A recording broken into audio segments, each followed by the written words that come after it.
A terrible accident has left the Deadliest catch family grieving a devastating loss. One of their bravest fishermen paid the ultimate price in the dangerous fight against the sea. The crew was caught in a deadly storm, and what started as a routine haul quickly turned into a fight for survival. How could something so routine turn so tragic? Let us uncover what really happened in those terrifying final moments that will make you fear the ocean like never before. With almost 60 pots already pulled and loaded, Jake's crew thought they were heading toward a huge payday. They'd pushed further northwest than ever, gambling for the motherlode of crabs. And it worked. The nets were fuller than anyone dared to dream, easily 200, maybe 300 crabs in a single haul. For a few hours, it was like all their hard work had finally paid off. Then the weather turned, fast. The wind picked up, the rain turned sideways, and what was once a promising day quickly became a life-and-death struggle. They knew they had to hurry up, finish their work, and return home to their families. But it wasn't just the wind. Something else was about to go terribly wrong. Before we go any further, it's clear this accident was far more devastating than anyone could have prepared for, and what came next will leave you completely stunned. Captain Jake's excitement turned to worry as a strange beep echoed from the sonar. It wasn't a sound they were used to, and it got everyone's attention. Jake knew the sea's signals well enough to understand that when something feels wrong, you don't ignore it. He ordered his crew to prepare for the worst. That anchor cable needed to stay tight, or the winch could rip clean off the ship, which would spell disaster. Jake's hands were tied. His main concern now was trying to keep everyone safe. The situation on deck went from bad to worse in no time. The rain was relentless, the waves smashing the boat like a giant's fist. Jake gave orders like a man trying to outshout the storm itself. The most dangerous spot on deck became the winch. If the cable snapped, anyone standing near it would be in serious trouble, and Jake's warnings got more desperate. One of the deckhands almost went overboard when the cable got caught, jerking suddenly. It was the kind of moment that made everyone freeze in terror for a split second. They had all seen enough men go overboard to know that it's often the last anyone sees of them. Then, as if the sea wasn't trouble enough, another ship came creeping dangerously close. It was the Wizard. Captain Jake had seen her many times before, but not like this, not this close, and not in a storm like this. It seemed like a collision was unavoidable. The crews of both ships braced for impact, and you could feel the panic. The waves heaved, and the two vessels barely missed crashing into each other. But while they avoided a direct hit, it was close enough to leave everyone rattled. Jake couldn't deal with the Wizard's captain right then. He had a whole crew relying on him to make the right decisions to get them back to port in one piece. But no matter how experienced a captain you are, there are moments when the ocean just doesn't care. One wrong move, one slip on the wet deck, and tragedy strikes. A crew member lost his footing, and the next thing anyone knew, he was gone. The freezing cold of the Bering Sea swallowed him up in seconds, and the crew could only stare in horror. They'd pulled up a haul bigger than anything they'd seen before, but it didn't matter anymore. In one heart-stopping moment, the reality of their dangerous life came crashing back. Jake and his crew knew they had to keep going, but the mood on the ship had darkened. The high of catching so many crabs meant nothing compared to the low of losing a man. Jake tried to keep them moving, shouting orders, keeping them focused, but everyone knew something had changed. Each wave that hit the ship felt like it was mocking them. When you're at sea, you don't have time to process grief. You have to keep moving, keep working, and hope you make it back to land. But then, just as they tried to wrap up and head back, something else caught Jake's attention. Another strange noise from below. Not the anchor, not the cable, but something else entirely. The sea was playing tricks, and whatever was going on down there, it wasn't good. Jake had to make a call. Should they stick around and figure out what was happening or cut their losses and get home before something worse happened? The crew waited for his decision, each of them knowing that the wrong move could mean more than just losing crabs. It could mean losing more lives. The Wizard's captain, meanwhile, was furious. He knew his ship had barely escaped a collision, and his frustration boiled over as he shouted into the radio, questioning Jake's decisions. The two captains exchanged words, but the tension was clear. There was no room for error, not in these conditions, and definitely not when lives were on the line. The Bering Sea wasn't forgiving, and neither were the men who sailed it. The crew thought the worst was over, but another storm was already coming, one that would push their strength and courage to the edge. Back on the Wizard, the crew dealt with the aftermath of the near collision. The captain tried to calm his men down, explaining that they'd done the best they could under the circumstances. It was a close call, but they'd avoided a complete disaster, at least for now. But the real storm wasn't just outside. It was also in the minds of the crew, who now had to face the fact that their job was more dangerous than they ever wanted to admit. Every man there knew that the sea didn't play favorites. Today it was Jake's crew, tomorrow it could be theirs. The calm that followed didn't last long. Another wave hit, and this time it almost took Jacob, one of Jake's deckhands, overboard. He managed to grab onto the railing just in time, pulling himself back on deck, but it was too close. Jacob's face was pale, his hands shaking, but he forced a smile. That's what they did. They laughed off the fear because if you didn't, it would eat you alive. Captain Jake knew it too. He shouted an apology, but Jacob waved it off, though everyone could see just how shaken he really was. And then came the next challenge.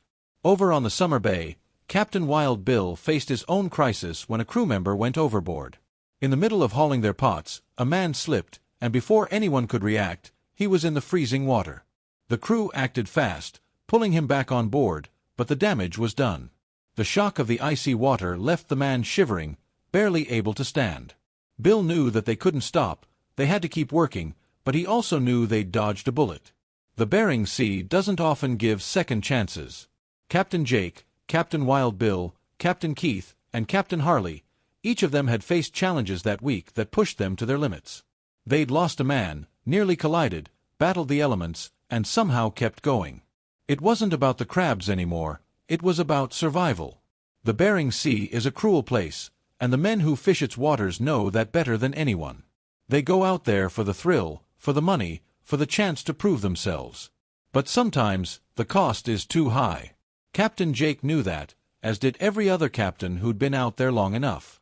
The sea doesn't give second chances, and when it does, you count yourself lucky and move on. They'd all seen enough to know that you take what the sea gives and you keep moving, because stopping means you're done.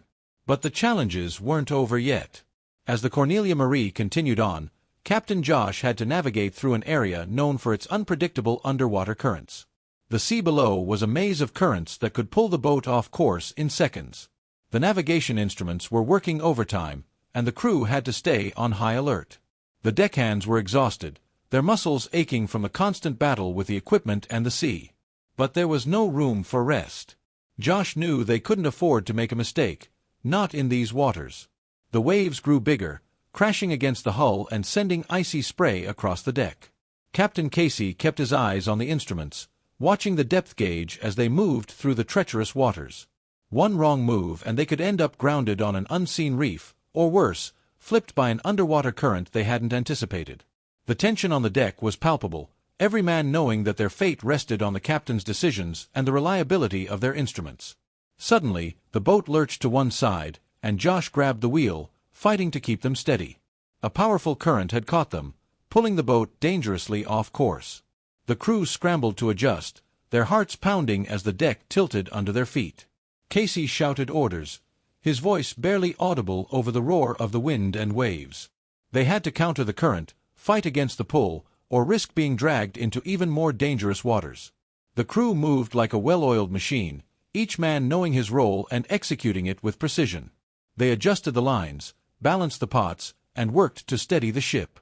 It was moments like these that defined a crew, how they reacted when everything seemed to be going wrong. And somehow, they managed it. The boat slowly righted itself, the instruments stabilizing, and Josh let out a breath he hadn't realized he was holding. They had made it through, but the relief was short-lived. The sea didn't give them time to celebrate. Back on the Wizard, Captain Keith was facing his own nightmare. The storm had picked up again, and visibility was almost zero. The rain lashed against the windows of the wheelhouse, and the waves rose higher with each passing minute. Keith knew they had to keep moving, but the conditions were worsening. He had received another distress call, this time from a smaller boat caught in the storm. The Coast Guard was already stretched thin, and Keith knew that if they didn't intervene, those men might not make it. He made a quick decision.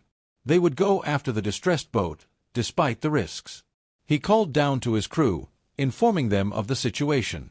The men on deck were already soaked to the bone, their bodies bruised and battered from the relentless waves. But when Keith's voice crackled over the radio, there was no hesitation. They nodded to each other, bracing for what was to come. They had been through storms before, and they knew what it took to survive. Now, it was about saving others. The wizard turned straight into danger, showing that staying brave and alive can mean risking everything when lives are at stake. Fighting waves to save a sinking ship. The wizard turned into the storm, the bow slicing through the waves as Keith pushed the throttle forward. The deckhands moved quickly, securing anything that could come loose, preparing the deck for the worst. The wind howled, the kind of sound that made it feel like the whole world was screaming. Keith kept his eyes on the radar, looking for any sign of the other boat.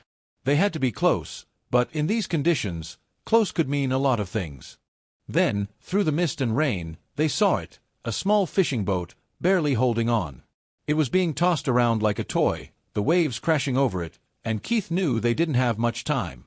He maneuvered the wizard as close as he could, shouting into the radio for the other crew to get ready.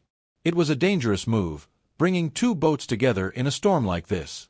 One wrong move and they could collide, causing more harm than good. The deckhands on the wizard threw lines over, trying to secure the smaller boat. It was a chaotic scene, the ropes whipping through the air, the men struggling to keep their footing on the slippery deck. But they managed it. Slowly, they pulled the smaller boat closer, the crew climbing aboard the wizard, each of them exhausted but alive. Keith watched as the last man made it across, a sense of relief washing over him. They had done it. They had saved them. But the storm wasn't over, and now they had even more lives depending on them.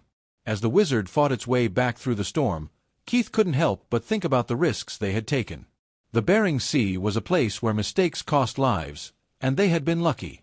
But luck wasn't something you could count on. He looked at the men huddled on deck, their faces pale and their eyes wide with fear. They had come close, too close. And he knew that the next time, they might not be so fortunate. On the summer bay, Captain Wild Bill was dealing with his own crisis. The storm had reached them, and the deck was a dangerous place to be. The waves crashed over the side, the icy water flooding the deck and making every step a risk. Bill knew they had to keep going, but the conditions were brutal. The men were exhausted, their bodies pushed to the limit, and Bill could see the fear in their eyes. They had already pulled one man out of the water that day, and the last thing they needed was another accident. But the sea didn't care about what they needed. As they worked to haul in the last of their pots, another wave hit, this one larger than the rest. It swept across the deck, knocking one of the men off his feet.